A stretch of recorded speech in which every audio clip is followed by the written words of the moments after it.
nolyo likyali ggwanga mbadde wano nendaba video ya Muhoozi manya ya Salimu Sale nga alina abazungu baba German nzade bambali mu mukunya bibuuzo nenga kyenda binti bana aba German balabika badiringa mu bantu ba mulimu gwabe ku protectinga dembe ly'abantu human rights over so waliwo badde bino zali mukaza NRM n'abantu abadde bakikide NRM lwaki basiba abantu mu basement ate bakole statements ku social media ntibayigiza lunyankole kintu kikuntana n'okubeera bachi violating dembe ly'obuntu kati abazungu badde bali mu kunya bano ba Andrew Mwenda basale bani twala tugende doyi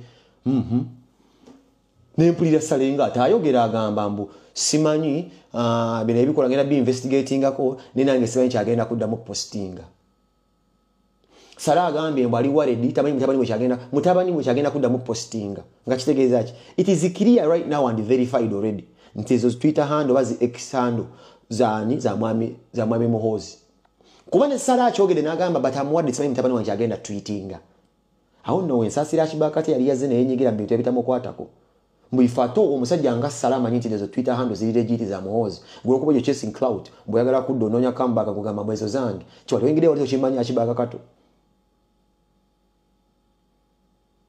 so baganda bange ngoli obulijjo weebuuza nti omusajja anyo obwenge ne pamira nawandika ebintu by'ekisiro no bulijjo zino Twitter handle zize kojawa amaze kyogamba mboza wachogera ne kyogera mu meeting agambi is totally worried tabanyi mutabani kyagenda kuzza mu tweetinga it is totally absurd actually kino kiri sad nnyo tibala bya tweetinga nebe bamwegeza kye bayita jule omwana fo kyokuyonka amabere yayonkera ddala tonto kati omwana atabira n'awandika ebintu Sale akimanyi even Sale is worried in namaji for Sale to be worried about his brother's son kitiisa nzeka bagezezaako muteminga yagaana actually zano kwesanga omusajja yali n'ekirwadde ku mutwe ngaliketi kyamo bambi nete mujja kitegeera when the man is sick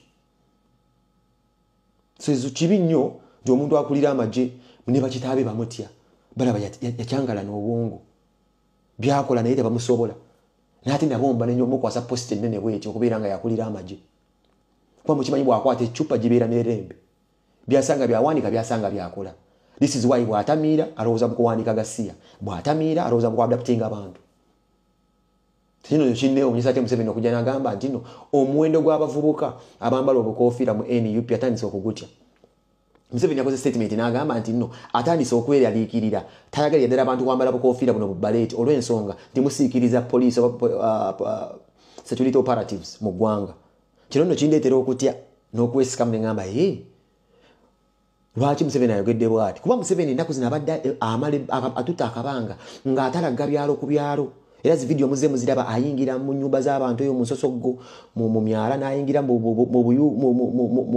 buyumba anoonya kalulu asetingawo obusimanyi project n'agaba embizi n'agaba enkoko mbunazisobola tugende ali mu gula buganzi naye kimujja enviiri ku mutwe nti buli wagenda even if when he goes deep yatasubiramu nkulaakulana the level of civilization is low ne gyagende n'alabira ddamu enkulaakulana eri wansi asanga akakofiira ka people power wano we chokolaba ndi n'obusungu ne baganda bebe tukola nabo emirimu tebamanyi how strong Bobi Wine has built this empire how strong NUP is temukimanyi nti ne Museveni nazo n'agamba akoyo obukofiira bwa red meaning eyo message ya Bobi Wine akakofiira ka red nene nnyo ntino ebunye mu ggwanga ekireetera okubeera nga Museveni atya kuba omuwendo gw'abantu abambala obukofiira buli lunaku oba bakiza mu nkyukakyuka naddala ekibiina kya NUP nga kyabasubscribingako eva gumeruse omuwendo gumeruse gulinga butiko Tine Museveni at the rate at which jagenda asanga abantu babye mwalina akakofiira emutiisa kati akogambye buno obukofiira temulina kuddamu bwambala olw'ensonga they are distracting security operatives naye ate neyeerabira nti nojja kumujjukiza nti every day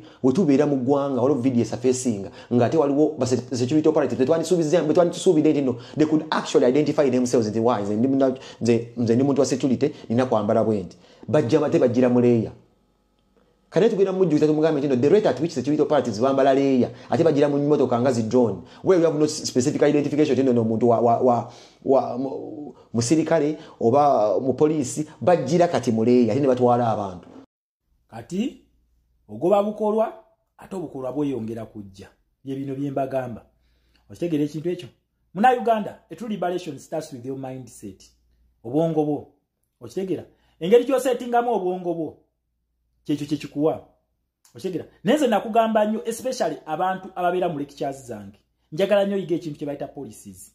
Senga onaakwata policies ogenda kumanya system wetambula. Wona amanya okumanya system wetambula ogenda kumanya events ezikolebwa both sides. Okitegeera ekintu kino n'otegeera kiki ekikuvuga. Kana akakolwa akataddeko ekifaananyi kya Ibrahim Traore, this puppet of the Russians. Kakati ate keefudde mu kajja wano kawanze lecture. Okyali mwana muto nnyo okuwabula nze. Otherwise ebyo byagala okumpa akole lecture biteeke ku page yo. Naye ate era olaba okyagwirana mu comment section. Kitegeeza nti onyumirwa byenkola. Anyway, yeah, I'm good at that. So muna Uganda wamakamba asomese. Kasoka tuveeko mweno video katono. Nzije kirungi nti kana akakola kye ka comment nze. Kye kimu ekigenda masa ate mu Uganda. So katuve mweno video then nzije nkunnyonnyole. Otegeere bulungi nnyo. Kubanga nabagamba just ebera time. Luli comment bwezi zagambanga Uganda is a sovereign state. Akati andaga bizibu bya America. Just watch. Ogamba nze sibonga nawe. Siri chaliwo tonefasa nange sijja kwefasa. Tewali bya kusingana mutunyumyemu ogenda ogame international community nti anze siri dictator olaba tunyumya nabo opposition buwamba abantu baffe botemula abantu baffe nze sibonga nawe siri chaliwo.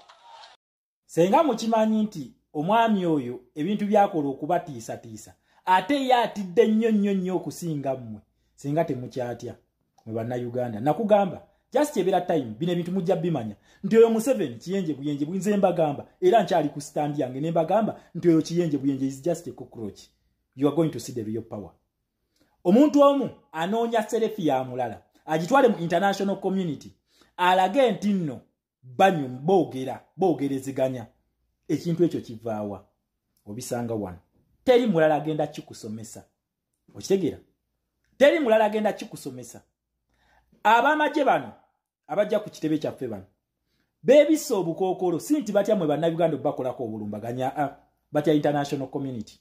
What comprises the international community? International community erimu kyekyo eyo force egenda okutuyambako ffe bannayuganda we tunaba tukoze kye tulina okukola okujjako Museveni.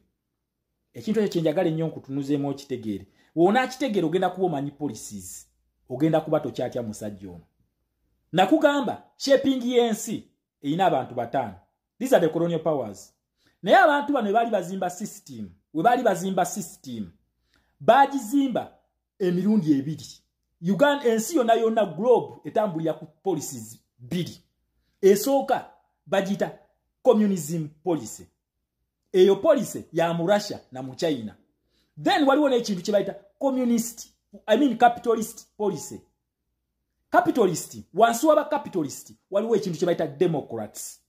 Aba democrats. Kati, zino policies zino zenjogerako. Zo, ziliko France, ziliko UK, oba Britain, then kuliko ne USA. Beba basatu.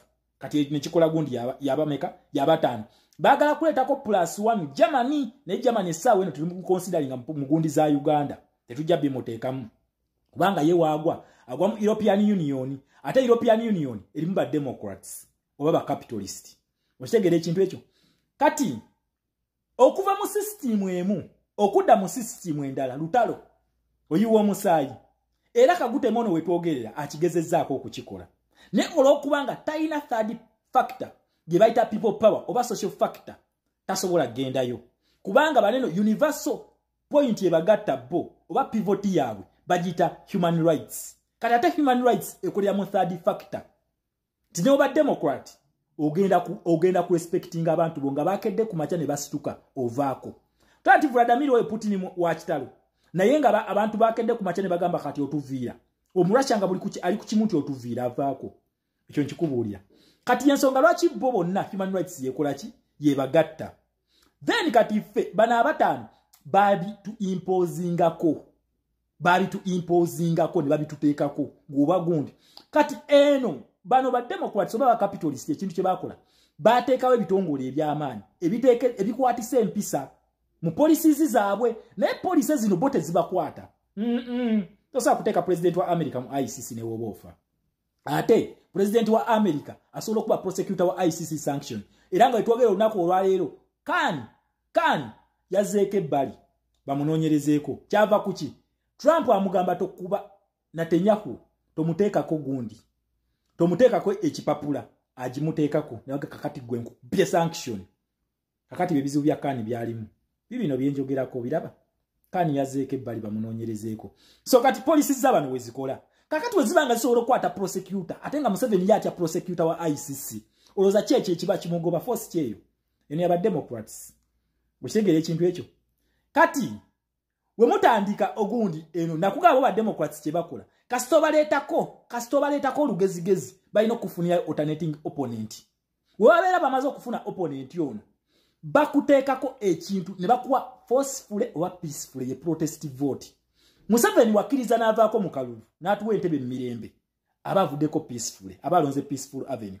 naye senga agaana munansi na activating human rights kitegeeza alonzeeko force UN ekuba Museveni America ekuba Museveni NATO esituka n'ekuba Museveni senga azanyira ku bantu naye wabeerawo akabinja nga kalutalo ate ekintu kino kitera nnyo okukola nnyo mu bakomyunisiti ate ba Democrats bano bo tebakyagala nnyo okyegera ekyentalo ate essaawa eno mu bakomyunisiti Ibrahim Traore ajja awambe obuyinza wamala okubuwamba agaana oteekawo akalulu essaawa eno Northern Burkina Faso temuli mu control temuliimu kati ne France yafunyeyo akabinja keesponsoringa bali mu kufa kubanga carelessness ya Ibrahim Traore alaga nti ye pan Africanist naye ng'ate obuyinza yabwe yagaliza tayagala Bush eyalinga ate aviiriddeko abantu b'okufa kati wosanga zino embuzi ezimalaga commenting ebitategera policy zino nga kijja nga kigamba tegeera America kati wobabuuza abakolonialist be baliwa kati bano okubuulira colonialist bakugamba America Bungereza ne France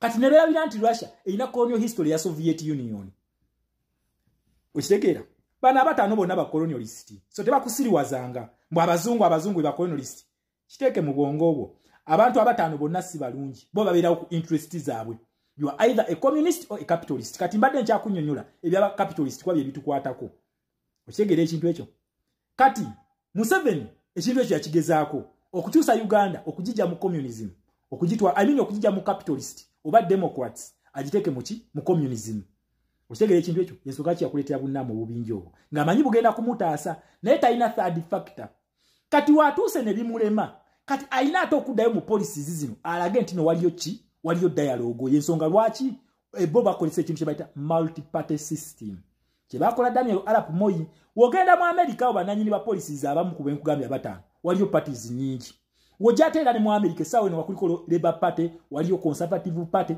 bibiina bingi byo kati system boti bw'olina ogizimba n'ebibiina bino mulina okutuulanga nga mukola ki nga mwogera kati Museveni wanoonyeza serefi ya Kyagulanyi ogenda okulimbalimba bano wagezezzaako ne bibula kati kyakoze ate kati abitaddewo nti lwampaka okitegeera kyekyo kyali mu kunnyonnyola His Excellency Kyagulanyi kati abitaddewo nti lwampaka balina okuteesa ku mpaka asobole okugenda obbalimbalimba funding gye bamusaze Museveni ali yala kiddemu Museveni ali yala ate ke bamusaze akasuwa ke Congo oyo awedde so kati agezaako kulaga nti waliwo embeera ey'okuteesa mu multipartyism kubanga nkugambye bano ba capitalist oba ba Democrats bo bakuteerawo ekintu kya dialogue kubanga bo basinga baagala nnyo emirembe ba capitalist baagala nnyo emirembe kubanga bo business zaabwe okutambula ensi erina okubeeramu emirembe oba abantu balina okuba nga bannansi bali ku mirembe kuba bakimanyi nti munnansi senga anyiiga asobola okukola ki asobola okubiyiwa byonna ebintu bye bateereddemu ebbanga eddene bo bakola ki ate babifiirwe